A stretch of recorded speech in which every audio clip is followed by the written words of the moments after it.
SureDog.com here with Holm, now full-time MMA practitioner, making her 4th professional fight, Legacy Fighting Championships against Alana Jones. Just talk about how the deal with Legacy came about. There are a lot of different rumors floating. Invicta, maybe fight locally. Legacy came first. How'd that happen? Lenny Fresquez and Mr. Winklejohn kind of got together, talked with a few different promotions, and they would tell me, well, this one, this is kind of what they're offering, and this is how much, and this is what opportunity, and here's this, and here's Legacy, and we feel like this might be the best, and what do you think? We want to go with what you think. I said, I totally agree. That's pretty much all I had to do. They did all the other work for me, so I'm really fortunate that I didn't, it made it a really easy transition. For those who aren't familiar, Lenny Fresquez is your longtime manager and promoter. Right. Yes. And most people know Michael Winklejohn, your longtime striking coach. Yes. Have they sort of outlined a long-term plan now that things are settling down? Do you have an idea? Is it going to be a couple in Legacy and somewhere else, or do you? I have a 4-fight contract with Legacy, 4 fights in 18 months. So whatever comes first. And if everything's great and we want to re-sign, whatever happens in that time will happen in that time. But it's not totally exclusive. For the most part it is, but if Lenny wants to throw something here locally, I can still do that. And if there's an opportunity to fight with a big fight like UFC, then I'm able to do that. So I really can't complain. Legacy's been awesome, and I'm actually really excited to go fight for them. A lot of fights, because you have a huge following, have been in New Mexico. This one, you're going on a road trip. When was the last time, whether it was boxing or kickboxing or anything, when was the last time you remember? Detroit in 2008. And talk about that fight. I think it was a little bit different, maybe the way that it was judged. It was a boxing match. Yeah, I felt like I won the fight. Majority decision draw. I had 1 judge that saw it in favor of me and 2 that saw it a draw. I think that they even know that it kind of was supposed to be the other way around. But I always look at it as I could have done more to make it more clear. That was Mary Jo Sanders? Yes. But that was her hometown. Yes, definitely. It was definitely her hometown, and I'm never against going to someone's hometown.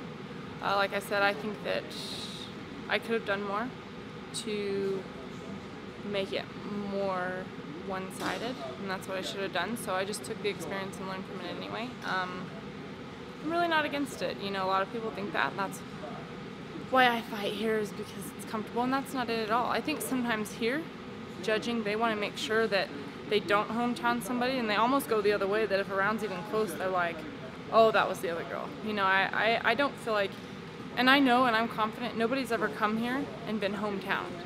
And that's one thing that I can sleep good at night. I would hate if that happened. I wouldn't want to win that way.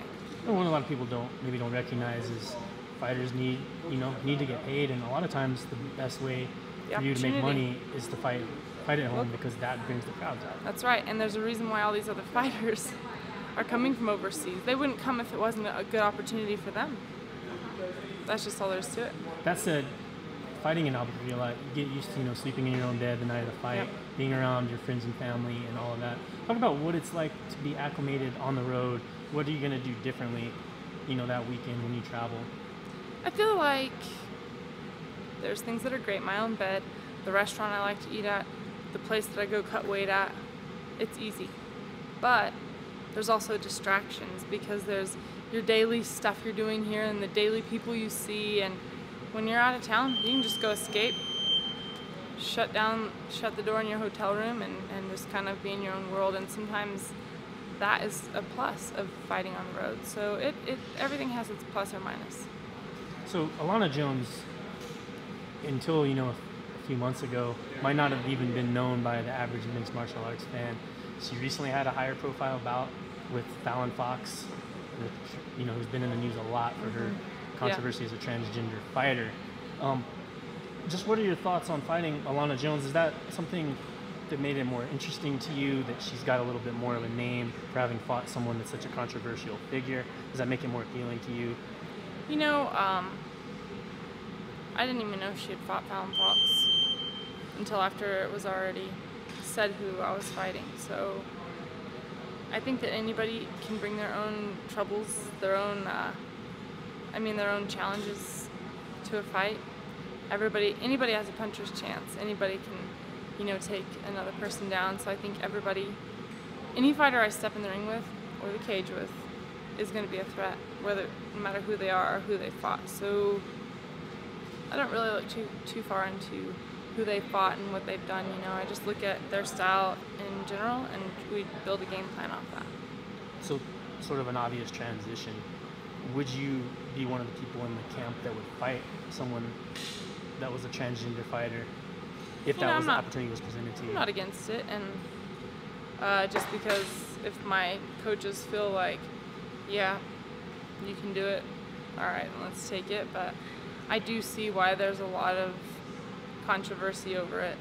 Her chemical makeup is, not really that of female.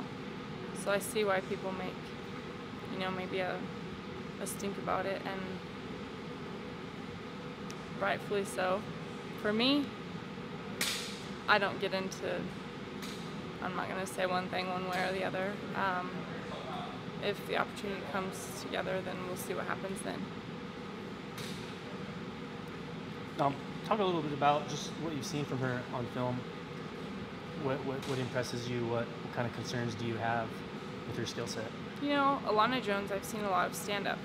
I've seen her box quite a bit in her fights, so we planned for a little bit of that, but I know that might not be her plan for me. So we have plan A and plan B, and we're just gonna kind of let the fight go and take it as it goes. You can plan too much for one set, one plan, and then they might throw a wrench in it, and then you have to change everything. So I try and keep an open mind about kind of what we're gonna do in the fight. Now that boxing is in your rearview mirror, 99.9%, how has training mixed martial arts been different? Has your focus improved? Do you find it a little bit easier to focus more so than in the past when you were balancing both?